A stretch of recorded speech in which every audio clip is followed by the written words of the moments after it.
to greatness.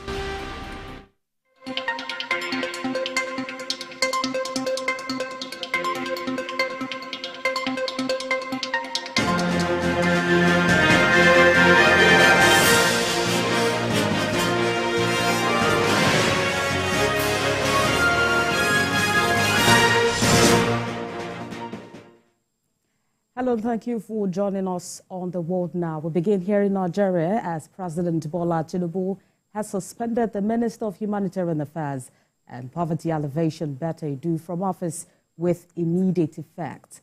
This latest development was announced in a statement by presidential spokesman Ajuri Ngelale this afternoon. The president directed the EFCC chairman Ola Olukoyede to conduct a thorough investigation into all aspects of the financial transactions involving the Federal Ministry of Humanitarian Affairs and Poverty Alleviation.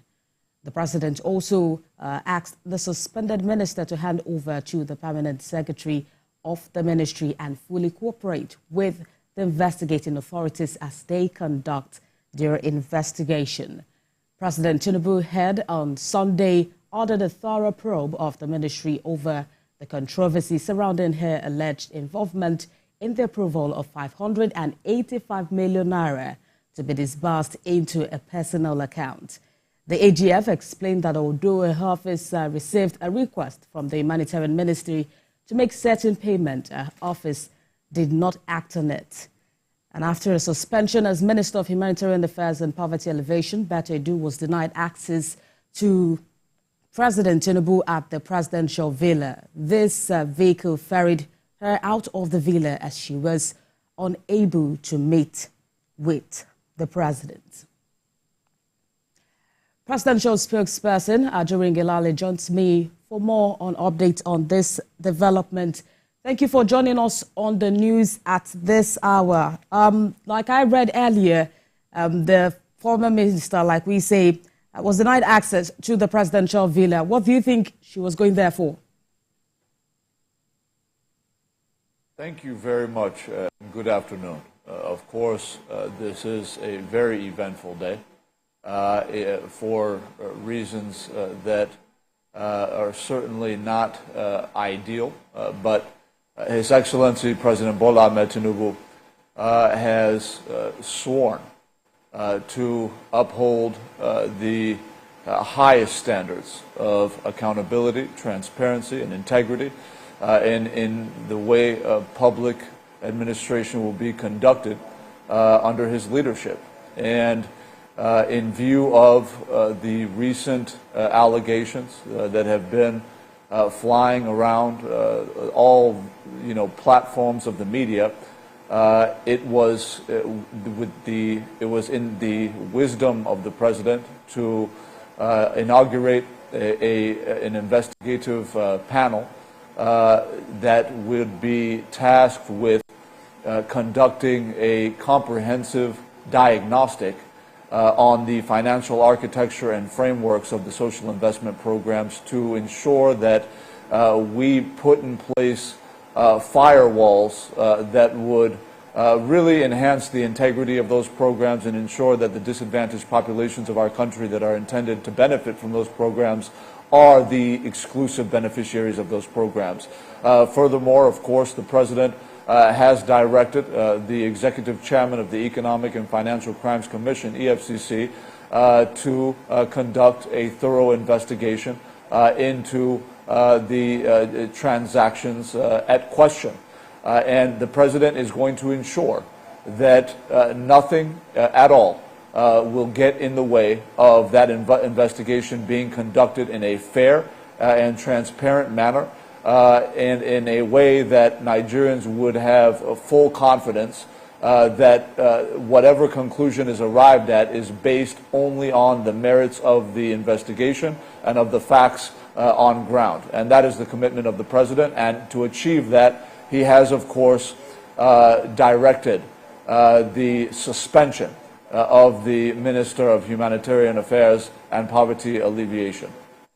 Oh, well, this is not the first time we have been seeing a panel being, inaugurated to find out about these allegations, in the past administrations. But We know that the president has ordered a thorough probe of this controversy. How soon should we expect the outcome of this investigation? What we certainly do not want to do at this point, certainly with a matter as sensitive as this one, is to in any way create an artificial timeline against which this needs to be finished. I think the president is more concerned with the thoroughness of the investigation. He's more concerned with the diligence of the investigation and the reliability of the findings and outcomes of the investigation. So we don't want to put the cart before the horse. We want to ensure that the investigation that is being conducted by the Economic and Financial Crimes Commission is conducted in a way that is transparent and in a way that meets all the integrity tests that a world-class and proper investigation would demand.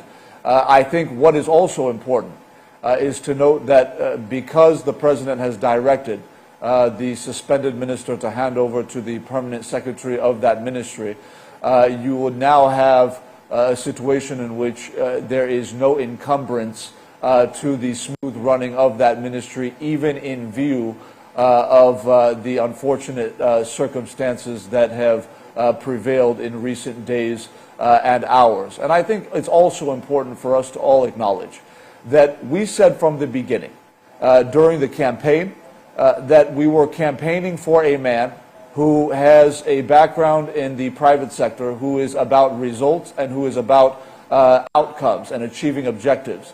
And we said, even after his election, that this president is unlike any other we've elected. He is going to do what is right, and he's always going to stand up for what is in the interest of the Nigerian people.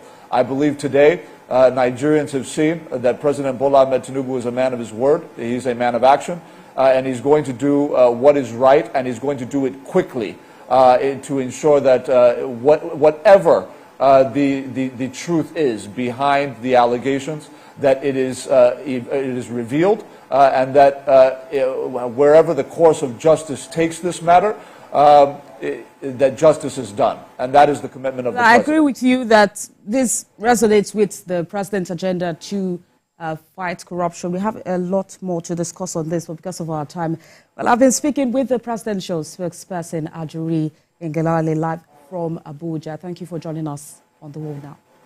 Pleasure to be with you. We'll stay here in Africa, where Gambia's former interior minister is to go on trial in Switzerland over charges of crimes against